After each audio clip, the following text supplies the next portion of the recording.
the 2024 budget speech, bringing you all the government's plans for the economy and what they mean for you. How will government fiscal consolidation affect you and your money? Can the minister implement further spending reductions, or will he push for more efficiency across government? Finance Minister Enoch Godongwana is under pressure to use his speech to calm investors. And with South Africans going to the polls this year, Godongwana must also restore trust in government's ability to deliver services to all South Africans. The SABC News will bring you live coverage of the budget on the 21st of February 2024. SABC News, independent, impartial.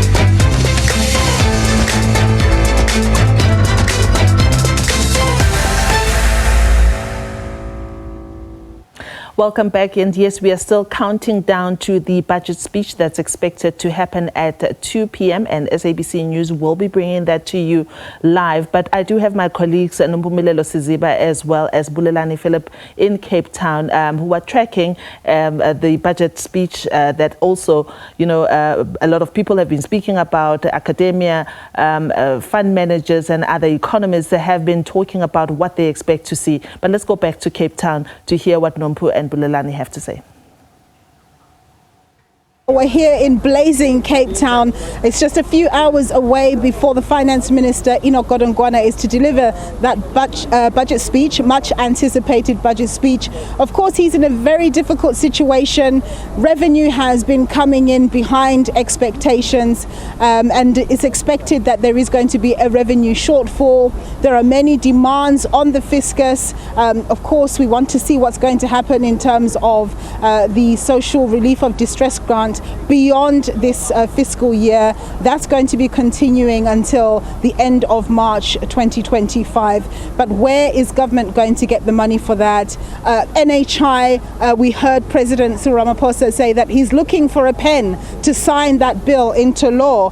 That bill will need to be funded in terms of the operations and the existence of the NHI system. Where is the money going to come from? Are these things going to be clarified in this year's budget? Of course, a number of stakeholders are here. We've spoken to business, we've spoken to the unions, and now I'm speaking to a ratings agency. And so without any further ado, let me speak to Zolibanzi Mazia. He's the Chief Operating Officer at Sovereign Africa Ratings. Thank you very much, Zolibanzi, for joining us. So, of course, we know that the big thing from a ratings agency point of view is this issue of the government's fiscal metrics. They're in a poor shape. Debt is piling up, and it looks as though the time of peaking, which was supposed to be sort of 2025, 2026, it doesn't look like it's going to peak at that level because government is spending at a faster pace than previously anticipated. Revenue is just not coming in sufficiently. What are your thoughts on our fiscal metrics currently? Well, especially when it comes to the real GDP growth, it's quite low, roaming around 1%. And that's quite a big concern for us. And not only that, looking at the debt matrix specifically, we are talking about 70% of debt to GDP at this point. And also looking at the strength of the currency, because some of our debt is actually denominated in foreign currency.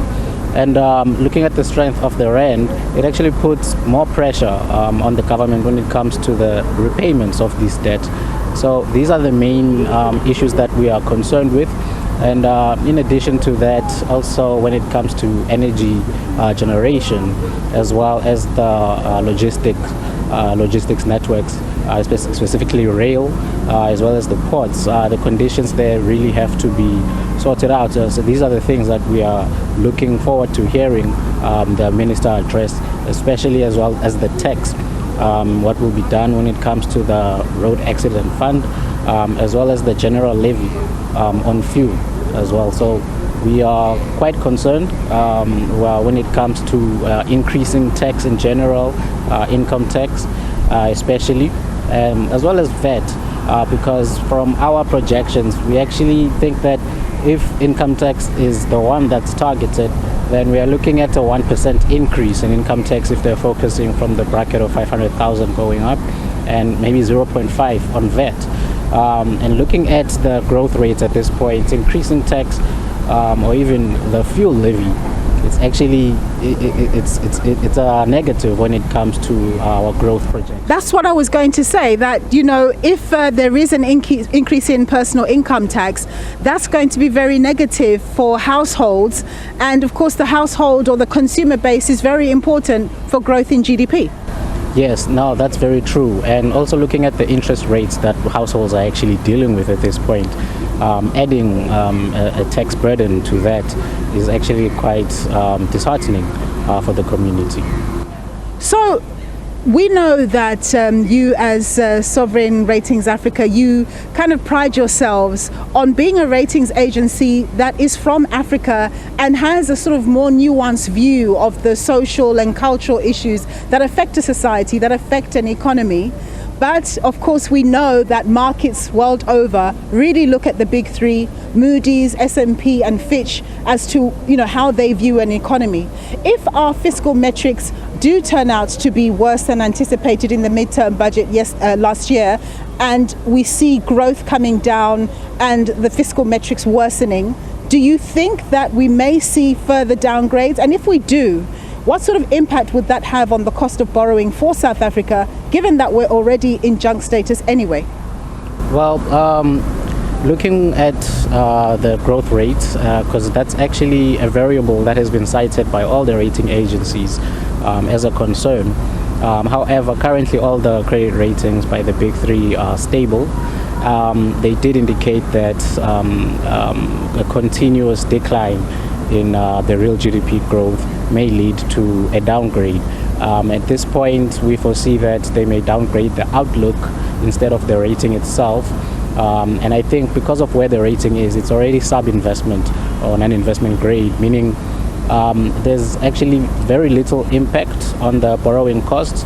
However, they will still increase because the country has to make up for that added risk in terms of paying higher interest on their borrowings. Thank you so much, Zwelibanzi, for speaking to us. That was Zwelibanzi Mazia. He's the Chief Operating Officer at Sovereign Africa Ratings, giving us his perspective on what we can expect from the budget and, of course, the impact should we be downgraded by your more traditional ratings agencies. I'm going to hand over to my colleague, Bulelani Phillip.